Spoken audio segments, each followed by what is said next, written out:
ሰላም ጤና ይስጥልን ውድ የጋት ሚዲያ ቤተሰቦች እንደያላችሁበት ሀገር የሰዓት አቆጣጠር እንደምን አላችሁ? እንደምን ቆያችሁኝ?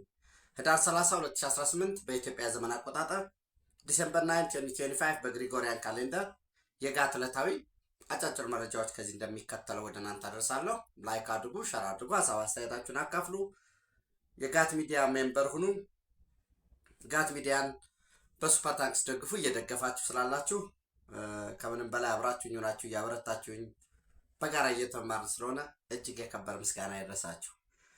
በዛሬው ዕለት የኢትዮጵያ ብሔራዊ ምርጫ ቦርድ የመጪውን ሰባተኛውን ሀገር አቀፍ ምርጫ በተመለከተ የጊዜ ሰሌዳ አውጥቷል። እንግዲህ በዚህ የጊዜ ሰሌዳ ከጥቅምት 17 እስከ ጥር 19 የምርጫ አስፈጻሚዎች ምልመላ እንደነበረ፣ ከጥር 1 እስከ የካቲት 1 የእጩዎች ምዝገባ እንደሚከናወን፣ ከጥር 1 እስከ ግንቦት 19 የምረጡ ቅስቀሳ ወይም የምርጫ ዘመቻ፣ ከጥር 15 እስከ መጋቢት 7 የመራጮች ምዝገባ በቴክኖሎጂ፣ ጥር 20 አጠቃላይ ምርጫ ጣቢያዎችን ዝርዝር ለህዝብ ይፋ ማድረግ፣ ከየካቲት 4 እስከ 13 የተመዘገቡ እጩዎችን ዝርዝር ለህዝብ ይፋ ማድረግ እና ቅሬታዎችን ማስተናገድ፣ ከየካቲት 7 እስከ መጋቢት 7 የመራጮች ምዝገባ፣ ከመጋቢት 12 እስከ ሚያዝያ 27 የድምፅ መስጫ ወረቀት እና ቅጾች ህትመት፣ ከግንቦት 20 እስከ 23 ቅስቀሳ ማድረግ የማይቻልበት የማሰላሰያ ጊዜ የጥሞና ጊዜ፣ ግንቦት 24 የድምፅ መስጫ ቀን፣ ከግንቦት 24 እስከ 25 የምርጫ ውጤት በምርጫ ጣቢያ ይፋ ይደረጋል። ግንቦት 25 እስከ 29 ጊዜያዊ ውጤት በምርጫ ክልል ደረጃ ይፋ ይደረጋል። ሰኔ 4 ይፋዊ የምርጫ ውጤት መግለጫ በቦርዱ የሚሰጥ ይሆናል።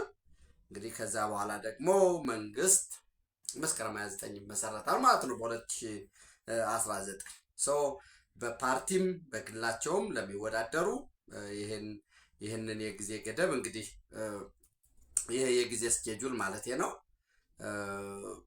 በደንብ አይተው የሚስተካከልም አለ የሚሉት ካለ እንዲስተካከል በዚህ ደረጃ መሄድ፣ በተለይም ምርጫው አሳታፊ፣ ፍትሃዊ፣ ነፃ የህዝቦች ድምፅ የሚወከልበት የሚወሰንበት እንዲሆን የስልጣን ምንጩ የህዝብ ድምፅ እንጂ የጥይት ድምፅ ከጉልበት ስልጣን ሊመነጭ የሚገባው እንደ አራዊት እንደ አውሬ ከጉልበት አይደለም መሆን ያለበት፣ ከህዝብ ፍላጎት መሆን መቻል አለበት። በህዝብ ፍላጎት ነው ስልጣን የሚይዘው። ስልጣን ለህዝብ ነው። መልሶም ስልጣኑ ደግሞ ለህዝብ ማገልገል የምንጠቀምበት ዋትከሊት ሶሻል ፓወር፣ እንግዲህ ኢንዲቪጁዋል ፓወር ለግል ስልጣን ይዞ አንድ ሰው ወይም ቡድን ለግለሰቡ ወይም ለዛ ቡድን የሚያውለው ከሆነ ዛት ኢንዲቪጁዋል ፓወር ነው። ሶሻል ፓወር የምንለው ስልጣን የህዝብ ነው፣ ከህዝብ ለህዝብ የሚሰጥ ነው ብሎ የሚያስብ ሁሉ ድሮ ዓለም የሚፈቅደው ትክክለኛው ማሰራር እሱ ስለሆነ ልዩነት አለን የሚሉ በጉልበት ስልጣን ይዛለሁ ብለው በህግ አራዊት የሚያምኑ ወገኖቻችን የባዕዳን ቅጥረኞችም በስሜት የወጡም በጀብደኝነትም የለም የህዝባችንን ጥያቄ በጠመንጃ አፈሙዝ ነው የምናስመልስ ያሉትም ትክክል እንዳልሆነ ተገንዝበው በጊዜ ለዚህ ምርጫ ዝግጁ መሆን አለባቸው የሚል ሀሳብ አስተያየቴን መስጠት ፈልጋለሁ። ከዚሁ ከጉልበት ጋር ተያይዞ ባለው እንግዲህ ከሰሞኑ የአማራ ፋኖ ህዝባዊ ድርጅት አፋሕድ እና የአማራ ብሔራዊ ክልላዊ መንግስት በኢጋድ እና አፍሪካ ህብረት በኢጋድ አደራዳሪነት በታዛቢነት የተደረገውን ስምምነት ተከትሎ ከፍተኛ አመራሮች፣ መካከለኛ አመራር የሚባለውና ታጣቂ በሙሉ በገፍ እየገባ ነው። በወገራ ወረዳና ኪንፋዝ ወረዳ አዋሳኝ ቀበሌዎች፣ በሰሜን ወሎ፣ ደቡብ ወሎ፣ ሸዋ፣ ሰሜን ሸዋ፣ ጎጃምም እንዲሁም ምስራቅ ጎጃም፣ በምዕራብ ጎጃም እየገባ ነው። ከዛ ባለፈ ደግሞ የለም የሰላም መንገድን አልቀበልም በጉልበት ፍላጎቴን አስፈጽማለሁ ያለው ደግሞ የአካባቢው ጥምር ጦር፣ ፖሊስ፣ ሚሊሻ፣ አድማ ብተና በተደራቢነትም የሀገር መከላከያ ሰራዊት አሁን በነገራችን ላይ ያን ያህል የኢትዮጵያ ሀገር መከላከያ ሰራዊት የሚያስፈልገው ስምሪት ላይ አይደለም ያለው። ክልል ውስጥ የሚንቀሳቀሰው ሽፍታ ከቡድንነት ከአደረጃጀት እየፈረሰ ወደ ኪስ ወደ ወደ ቆላማ ፓርቱ በጋራ በሸንተረሩ በየወንዛ ወንዙ ነው እየተርመሰመሰ ያለው እየተመጠመጠ ያለው እና ያ እንግዲህ በጣም ገጠር ድረስ መከላከያው በጣም ገጠር ድረስ ስምሪት ወስዶ እየመታው ነው ያለው። ከዛ ይልቅ ጸረ ሽምቁ አድማ ብተና የአካባቢ ፖሊስና ሚሊሻ እየመታው ነው ያለበት እና አንዳንዶቹ ታዲያ ሰላም ከሆነ በዚህ ደረጃ ለመከላከያ ከአማራ ክልል አይወጣም ይላል። አማራ ክልል የት ነው ያለው? ኢትዮጵያ ውስጥ ነው። አማራ ክልል ሰላሙን ያጸናው ማን ነው? ከህዝቡ ጋር ከክልሉ የጸጥታ ኃይሎች ጋር በመሆን ጀግና የሀገር መከላከያ ሰራዊት ነው። ነፃ ያወጣውን ሰላም ያሰፈነበትን ክልል ለቆ የት ነው የሚሄደው? የኢትዮጵያ ሰራዊት እስከሆነ ድረስ በአራቱ ማዕዘን በኢትዮጵያ ሉዓላዊ ግዛት ውስጥ እንዳስፈላጊነቱ የመዋል የማደር ካምፕ ሰርቶ በዘላቂነት የመቀጠል መብት አለው እና አንዳንዱ ጭንጋፍ ኤቢሲ ኦፍ ፖለቲክስ ኤቢሲ ኦፍ ገቨርንመንት የማያውቅ ጠላት የኢትዮጵያ ጠላቶች የሰጡትን ቁራጭ አጀንዳ ይዞ ሰላም ነው ካላችሁ አፋር ሰላም ገብቷል ካላችሁ እንደዚህ ከሆነ አንተም ተበታትነዋል በቃ ምናምን በተበታተነ ደረጃ ነው ካልክ ለምን መከላከያ አማራ ክልል ለቆ አይወጣም? የት ይሄድ? የኦሮሚያም ሸኔም ለምን ከኦሮሚያ አይወጣም ይላል። ሁሉም ከዛ እና የት ይሄድ? የጀግኖች ምሽግ የኢትዮጵያ የመጨረሻ ዋልታ ዘዋ ጠባቂ መከተዋ ስለሆነ የባዕዳን ተላላኪም የጀግናው መከላከያ ሰራዊትን ስሙን ሲጠራ ይፈሩታል፣ ክንዱን ስለሚያውቁት። ዞሮ ዞሮ አስፈላጊ በሆነው ስምሬት በተሰጠው ሁሉ ጀግና የሀገር መከላከያ ሰራዊት ይውላል፣ ያድራል፣ ይሰነብታል፣ ይከርማል፣ ከፈለገም ደግሞ በቋሚነት ይኖራል እና በዚህ ደረጃ እየተመታ ነው ያለው። ብዙዎቹ በተለይ በአማራ ፋኖ ብሔራዊ ኃይል ውስጥ የነበሩ በነዘመነ ማለት ነው፣ በጎጃም በነዘመነ በኩል በጎንደር በነ ሀብቴ፣ በሸዋ ደሳለኝ ሲያስብ ሸዋ ያን ያህል ሬሌቫንት ነው። ደሳለኝ ሲያስብ ሸዋ እንኳ ራሱን በጥገኝነት ነው ያለው። በወሎ በኩል ምሬ ወዳጆ ነው ሄዶ ህዋት ጋር ተለጥፏል። ዞሮ ዞሮ በዛ በኩል ያሉት እኛ አፋብሃ ስምምነት ስላልፈጸመ ምን እናድርግ እያሉ እየጠየቁ ነው ያሉት። ዞሮ ዞሮ ታጣቂዎች ናቸው። አፋብሃ ፋሃድ የሚባል የለም። በዚሁ በአፋሃድ ውስጥ ትካተታላችሁ በሚለው አቅጣጫ እየተንቀሳቀሱ ነው ያሉት።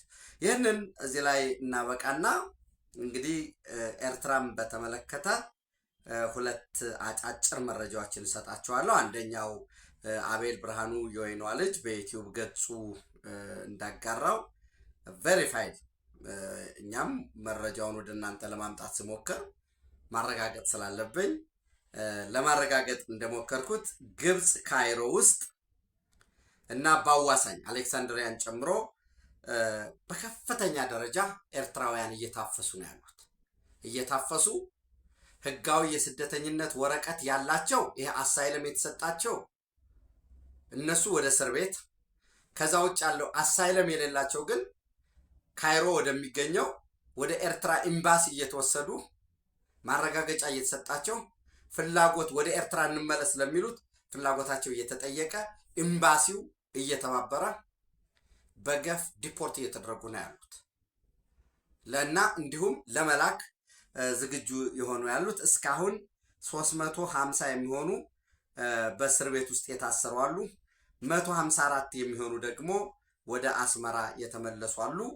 ምንድነው በዋናነት በሚል ለማጣራት ባደረኩት ሙከራ ኦፍኮርስ አቤል ብርሃኑ የወይኗ ልጅም ዩቲዩብ ገጹ ላይ በደንብ አድርጎ አብራርቶታል።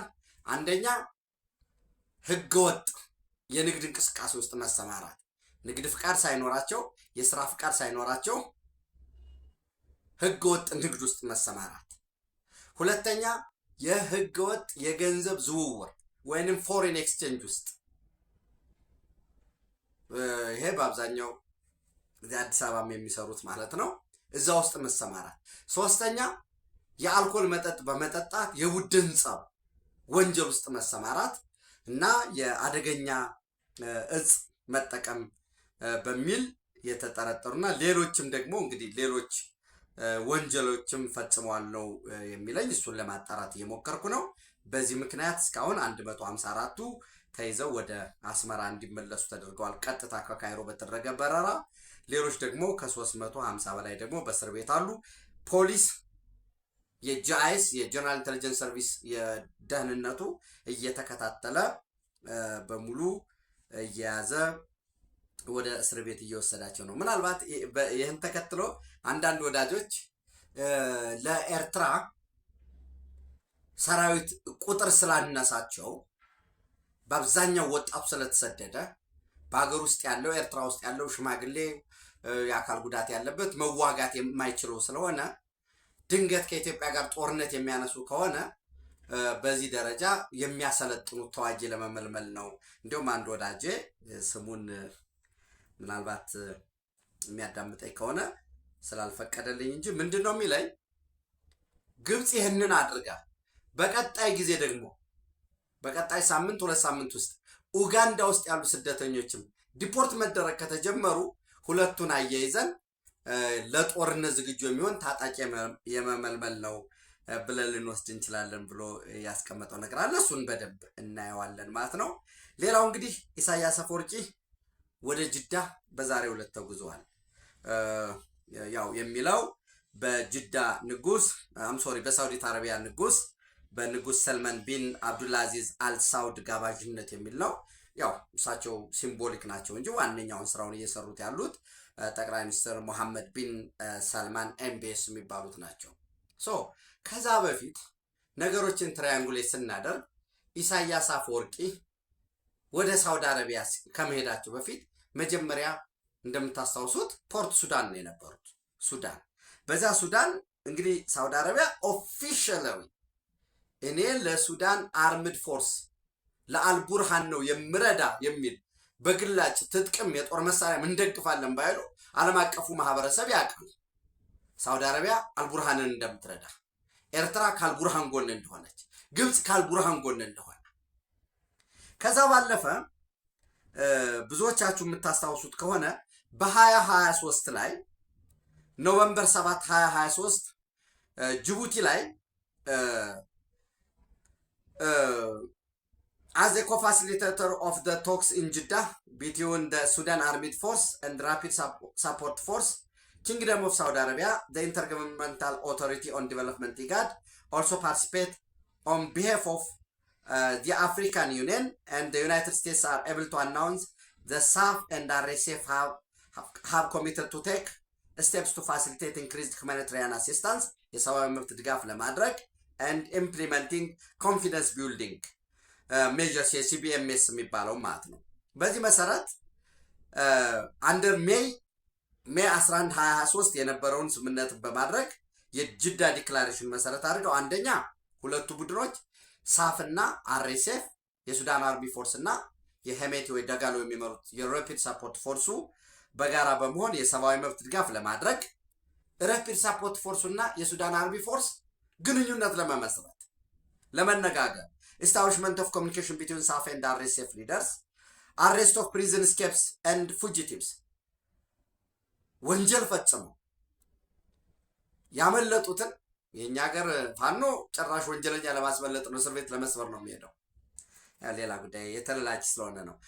arrest of prison escapes and fugitives, improvement of sides official media discourse ከግጭት አንዱን ከማጥላላት የዘር ጭፍጨፋ እንዳይነሳ ማህበራዊ ትስስሩ ፋብሪኩ እንዳይበተን የሚያደርጉ የሚዲያ አጠቃቀም ላይ ሊስማሙ፣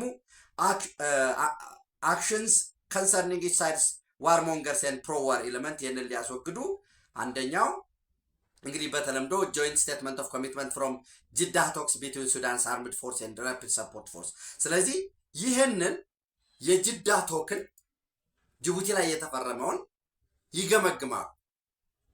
ምክንያቱም ኤርትራ በራሷ ተሳታፊ ስለሆነች በቀጥታ የጦር ሰራዊት አስገብቶ በውጊያው ላይ በቀጥታ እየተሳተፈ ስለሆነ ሳውዲ አረቢያ ያተሳትፎ ስላለው ይሄ በሱዳን ጉዳይ የሁለቱ መሪዎች ሊያወሩት የሚችሉት ጉዳይ ነው። ሌላው እንግዲህ በየመን ጉዳይ ሱዳንን ይሄን ካየን በሁለተኛ ደረጃ በየመን ጉዳይ ሊነጋገሩ ይችላሉ የሚል ነው። አንዳንድ ዓለም አቀፍ ሚዲያዎች እንደሚያወጡት እንግዲህ አርኤስኤፍን የሱዳን አርሚድ ፎርስን ሳውዲ አረቢያ ስትደግፍ አርኤስኤፍን ዩናይትድ አረብ ኤሚሬት ትደግፋለች የሚል ክሶች ይቀርባሉ። ዩናይትድ አረብ ኤሚሬት ደግሞ ኖ እኔ የምደግፈው ሂውማኒታሪያን አሲስታንስ ነው፣ የሰብአዊ ድጋፍ አረጋለሁ፣ የመድኃኒት የምግብ ቁሳቁስ፣ የንጽህና መስጫ፣ ከዛ ውጭ ግን ለታጣቂው ኃይል ምንም የማደርገው ድጋፍ የለም አደርጋለሁ እንዲል አንጠብቅም። ይህ አለ በአርኤስኤፍ በኩል የሚነሳው ሰው እዚህ ጋር ሱዳን ላይ ዩናይትድ አረብ ኤሚሬት እና ሳውዲ አረቢያ እንዳሉ አንድ መያዝ ይጠበቅብናል ማለት ነው። ሁለተኛው የመንን እንይ። የኤርትራና ወደ ኢትዮጵያ ልመጣ ስለሆነ የመንን ስናይ የመን ላይም በተመሳሳይ እንግዲህ በውሎ ፕሮግራም በጠዋት ላይ ወደ እናንተ እንዳደረስኩት የመን በ1991 ነው አንድ ሀገር የሆነው ተዋህደው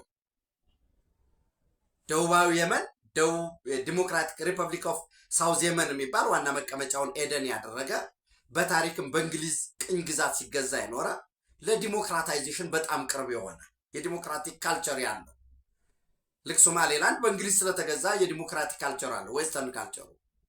ወራስ ነርዘርን የመኑ አረብ ሶሻሊስት ሪፐብሊክ ኦፍ የመን የሚባለው በቱርክ ውስጥ ነው በቅኝ ግዛት ተገዝቶ የኖረው። ለኢስላሚክ ሴንቲሜንት ነው ያለው። ሸሪያን የመተግበር ፍላጎት ነው ያለው። በዚህ ሆኖ በኋላ ላይ በ1991 ላይ በጋራ ሆኑ። አሁን እዚህ የመን ውስጥም ሳውዲ አረቢያ ፕሬዚደንሻል ሊደርሺፕ ካውንስል የሚባለውን ፒኤልሲን ትረዳለች። ወራስ ዩናይትድ አረብ ኤሚሬት ደግሞ ሳውዘርን ትራዲሽናል ካውንስል ኤስቲሲ የሚባለውን ይረዳሉ። ይህ ሳውዘርን ትራንዚሽናል ካውንስል ደቡብ የመን ያልኳቸው ነው። ዋና መቀመጫውን ኤደን ላይ ያደረገ ምንም ዲፎልት 8 ገቨርነሬትስ አሉት ወይንም 8 ክልሎች። እነዚህ ነፃ አውጥቷል። ይህን እነዚህ ነፃ ማውጣት ብቻም ሳይሆን የሳውዲ ከባድ ተሽከርካሪዎች፣ መሳሪያዎች፣ ወታደሮች በሙሉ እየገፋ አስወጥቷቸዋል። ወደ የት ነው ማለት ነው ሙቭመንቱ? ደቡብ የመንን ዋና መቀመጫው ኤደን አድርጎ ኤስቲሲው ዲፋክቶ ሆኗል። አሁን ሀገራዊ እውቅና ያውጃል ወይ? አሁን ባለው ሁኔታስ ሀገራዊ እውቅና አውጆ ዩናይትድ አረብ ኤሚሬት እውቅና እንድትሰጠው ጥረት ያደርጋሉ ወይ? ሶማሌላንድ ላይ በርበራ እንዳለው ደቡብ የመኑ የሰኮትራ ደሴት የሚባሉ ወሳኝ የባቤል መንደብ መግቢያ የቀይ ባህር መቆጣጠሪያ። ለዛ ነው ብዙ ጊዜ ኢሳያስ አፈወርቂ እንዲሁም የኢሳያስ አፈወርቂ ቡችን ላይ ሆኑ ተላላኪዎች ከላይ ዳህላክን ይዟል ዩናይትድ አረብ ኤሚሬት፣ ከታች ደግሞ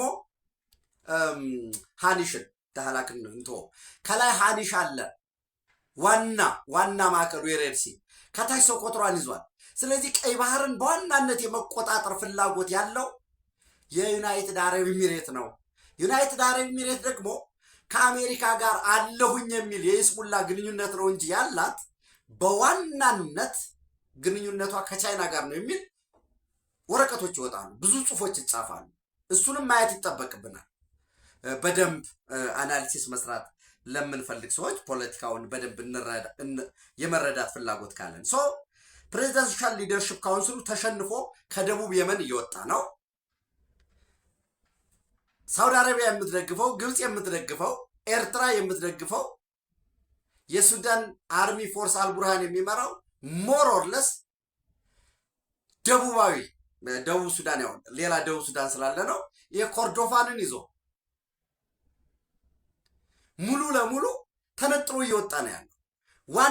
ዋና የነዳጅ የሚወጣበትን ማዕከል እንዲሁም የደቡብ ሱዳን ነዳጅ የሚጠራበትን ማዕከል ተቆጣጥሯል። በሚሊተሪ ካፓቢሊቲውም እያደገ ነው ያለው። ዓለም አቀፋዊ ቅቡልነት ለማግኘት እንዲረዳውም የተናጠል ተኩስ አውጃለሁ እያለ ወራስ አልቡርሃን ደግሞ ወደ ሰላም ስምምነት ልመለስ የሚችለው የሱዳን ራፒድ ሳፖርት ፎርሱ እንደሚበታተን ማረጋገጫ አሰጥም። እንዴት ሊሆን ይችላል? መደራደር ነው ያለበት። ይሄን ያህል ካፓቢሊቲ ኖሮት ይሄን ያህል እየተዋጋ ይሄን ያህል ከዘለቀ እዚህም ሳውዲ አረቢያ ላይ ፕሬዚደንሻል ሊደርሺፕ ካውንስሉ ተሸንፎ ከላይ ሀውቲዎች አሉ ስለዚህ ሳውዲ የምትደግፈው የመን ላይ እየተዳከመ ነው ያለው ማለት ነው። ይህንን ከወሰድን እንግዲህ ሌላ ኤርትራ ፍላጎት አላት። የኤርትራ ፍላጎት ቴሪቶሪያል ኢንቴግሪቲ የግዛት አንድነቴና ሉዓላዊነቴ በፍጹም ለድርድር የሚቀርብ ስላልሆነ ከኢትዮጵያ በኩል የተነሳው የቀይ ባህር ጥያቄ ውድቅ ነው የሚል ነው። ምን ያህል ያዋጣቸዋል? ምን ያህል ያስኬዳቸዋል? በነባራዊ ሁኔታው ተቀባይነት አለው ወይ የሚለው መውሰድ ነው። በዚህ አጋጣሚ በደንብ እንድናየው የአሜሪካ የውጭ ጉዳይ ሚኒስትር ማርኮ ሩቢዮ ለክቡር ጠቅላይ ሚኒስትር ዶክተር አብይ አህመድ ስልክ ደውለዋል። እንደ አሜሪካ በሁለትዮሽ ግንኙነታችን አብረን እንሰራለን፣ ኢትዮጵያ ወሳኝ የሆነ በቀይ ባህር ቀጠና አሜሪካ ፍላጎቶቿን ጥቅሞቿን ለማስጠበቅ በምታደርገው ጥረት የጋራ ፍላጎት የጋራ ስጋት አለን፣ በዚህ ደረጃ አብረን እንሰራለን የሚል የተቀመጣለ። ከዛ ባለፈ በትናንትናው ዕለት በቻይና የውጭ ጉዳይ ሚኒስትር የአፍሪካ ቀንድ ልዩ ልዑክ የሆኑት ሁ ቻንግቹን የሚባሉት ኤርትራ አስመራ ከመጡ በኋላ በአዲሃሎ ቤተ መንግስት ከኢሳያስ አፈወርቂ ጋር ተነጋግረዋል። ልዩ መልእክተኛው ሁ ቻንግቹን ከፕሬዝዳንት ሺ ጂንፒንግ የተላከ መልእክት ለኢሳያስ አፈወርቂ አድርሰዋል። ኢሳያስ አፈወርቂ ይህን መልእክት ተቀብለዋል ከቻይና። ቻይና ከዚህ በፊት ሳውዝ ሞርኒንግ ፖስት የሚባል አንድ ጋዜጣ በትክክል ሳይት አድርጌው ከሆነ ቻይና ነች ኢትዮጵያንና ኤርትራን ማደራደር የምትችለው፣ ቻይና ከሳውዲ አረቢያ ጋር ጠንካራ ግንኙነት አላት የሚል ይወጣል። ከዚህ በፊት አሜሪካ እንዲደራደሩ ግፊት እያደረገች ነው። አሁን መሐመድ ቢን ሰልማን የሳውዲ አረቢያ ጠቅላይ ሚኒስትር አሜሪካ መሄዱን ሳንረሳ ማለት ነው። የሳውዲ አረቢያ ጠቅላይ ሚኒስትር መሐመድ ቢን ሰልማን አክቲንግ ኪንግ ናቸው። ያው አባታቸው ስልጣን ላይ ስላሉ በህይወት ስላሉ ካልሆነ በቀር እሳቸው ከዶናልድ ትራምፕ ጋር በነበራቸው ቆይታ ይህንን እንደሚያነሱ በስፋት ሲዘገብ ነበር፣ የሱዳን ጉዳይ እልባት እንዲያገኝ። ነገር ግን ሳፍ የተሸነፈበት እንዲያውም አይ ሬዲዮ በነገራችን ላይ የዘገበው ምንድን ነው፣ በጣም ከፍተኛ ቁጥር ያለው የአልቡርሃን የሚመራው ሰራዊት ለደቡብ ሱዳን እጅ እንደሰጠ ነው። በዚህ ውስጥ ኢትዮጵያ ደግሞ የጅዳ ስምምነት ተፈርሟል። የምታስታውሱት ባለ 7 አንቀጽ ያለው ማለት ነው። አንደኛው ሰላም መውረዱን በኢትዮጵያና ኤርትራ መካከል የጦርነት ስሜት አልፎ ሰላም መውረዱን የሚጠቅስ ነው። ሁለተኛ በጋራ የፖለቲካዊ፣ የደህንነት፣ የመከላከያ፣ የኢኮኖሚ፣ የንግድ፣ የኢንቨስትመንት፣ የባህልና የማህበራዊ ዙሪያ ላይ አብሮ በጋራ እንደሚሰሩ የሚያትት ነው። ሶስተኛው በጋራ ጆይንት ፕሮጀክት እንደሚያቋቁሙ ስፔሻል ኢኮኖሚክ ዞን፣ ዋናው ያ ነው። ስፔሻል ኢኮኖሚክ ዞኑ አሰብ ላይ እንደሚሆን ያን ተከትሎ ነው፣ ይህን ስምምነት ተከትሎ ነው ኢትዮጵያ እስከ ቡሬ መጨረሻ እስከ ኤርትራ ድንበር ያለውን የሰራቸው። ያን ብቻም አይደለም፣ በነገራችን ላይ ኢትዮጵያ ከራሷም አልፎ እስከ አሰብ ያለውንም ተባባሪ ፈልጎ ለመስራት ተሞክሯል። አራተኛው ሁለቱም ካንትሪዎች ወይም ሁለቱም ሀገራት the two countries will implement the ኢትዮ ኤርትራ ባውንደሪ ኮሚሽን እንደሚተገብሩ። አምስተኛው የቀጠናዊና ዓለም አቀፋዊ ሰላም፣ ደህንነትና ትብብር ላይ እንደሚሰሩ። ስድስተኛው ሁለቱም አሸባሪነትን እንደሚፋለሙ በጋራ። የመጨረሻው ደግሞ አንቀጽ 7 ሃይ ሌቭል ጆይንት ኮሚቴ መስርተው በሚኒስትሮች ደረጃ ያለ ይህንን የቦርደር ኮሚሽኑንም ሌሎችንም በህግና በስርዓት ለመምራት እንደሚፈልጉ፣ ኢትዮጵያም በዚህ ረገድ ሰላም ብቻ እንደምትፈልግ የባህር በር ጥያቄዋን በሰላማዊ መንገድ፣ ነገር ግን ከዚህ ስምምነት በኋላ እንደምታስታውሱት የአስመራ ትራይፓርታይት ትሪቲ ተብሎ ያለው ሁኔታ የምታስታውሱት ነው። ግብፅን እና ሞቃዲሾን የያዘው በኋላ በቱርክ በኩል የተፈታው። ስለዚህ ከዛ ባለፈ ደግሞ ኢትዮጵያ ውስጥ ሳውዲ አረቢያ ኢትዮጵያን እንደ ትልቅ አጋር ነው የምታያት። በኢንቨስትመንትም አሁን በቻይና ተበለጡ እንጂ ከፍተኛው ኢንቨስትመንት የሞሐመድ ሁሴን አሊ አላሙዲን የሳውዲ አረቢያ ባለሀብት ናቸው። ከፍተኛው ኢንቨስትመንት ኢትዮጵያ ውስጥ አላት። ስትራቴጂክ ኢንተረስትም አለ። ኢትዮጵያ በሰላማዊ በድርድር በሰጥቶ መቀበል መርህ የባህር በር ትፈልጋለች። አደራድሩኝ የሚል ይፋዊ ጥያቄ በድብቅ እኮ አይደለም፣ ፓርላማ ላይ ነው የተናገረው። ክቡር ጠቅላይ ሚኒስትሩ የተናገሩት የኢትዮጵያ ጥያቄ በይፋ ነው ለዓለም አቀፉ ማህበረሰብ ማንኛውም ቀጠናዊም አህጉራዊም ዓለም አቀፋዊ ለሀገራቱ አደራድሩን ስም ተጠርቶ ሰው በዚህ መሰረት በዚህ በ4 ቀን ቆይታቸው ለኤርትራ ልማት የሚሆን እንግዲህ ኤሪትሪያ ቴሪቶሪያል ኢንቴግሪቲን ሶቨርኒቲዋን በተለይ ከሬድሲ አኳያ አሰብ ጋር እንዲመጡ ይፈልጋል። ፍጹም ሳውዲ አረቢያ አሰብ ላይ ሚሊተሪ ቤዝ ሊኖረውም አይችልም። ሌላም የራሱ ኢንተረስት ስላለው የሱዳን ጉዳይ በኢትዮጵያ ጉዳይ እና የየመን ጉዳይ ነው። እንግዲህ ይህንን አጠቃላይ በዚህ በሚኖረው ውይይት ከመሐመድ ቢን ሰልማን ከጠቅላይ ሚኒስትሩ ከኪንግ ሰልማን ቢን አብዱልአዚዝ ከመከላከያ ሚኒስተር ከፋይናንስ ጋራ ከፖርት አስተዳደር ጋራ ውይይት እንደሚያደርጉ ነው የሚጠበቀው። በዚህ ውይይት የኢትዮ ኤርትራ አሁናዊ ግንኙነት ጎልቶ እንደሚታይ የቻይና ነግሬያቸዋለሁ። በአሜሪካ በኩል ያው አሜሪካና ሳውዲ አረቢያ በጋራ ሆነው ኪንግደም ኦፍ ሳውዲ አረቢያ፣ ቻይና እነኚህ ሶስቱ ቀደም ብሎ በዩኬ እና በሩሲያ በኩል ተሞክሯል። ኳታርም ለማደራደር ሞክሯል። በዩኬ በኩል በነበረው ድርድር ኮመርሻል ፖርት ተጠቀሙ፣ የኔቪ የምትሉትን ባህር ኃይል ግን አቁሙ የሚል እሱ አለመስማማት ላይ ተደርሶ ነው የቆመው። ሌሎችንም ያው በሚመለከተው አካል በግልጽ የሚቀመጥ ይሆንም አንዳንድ መረጃዎችን የማጋራቸው ይሆናል። ኢትዮጵያ በክብር ለዘላለም ትኖር። ትንሽ ለብርሃኑ ትንሽ እንኳን አይደለም ብዙ ነው ችግሩ። ወይስ ለብርሃኑ ለተፈጠረው ችግር አስቀድሜ ይቅርታ ጠይቃለሁ። ታንኪዩ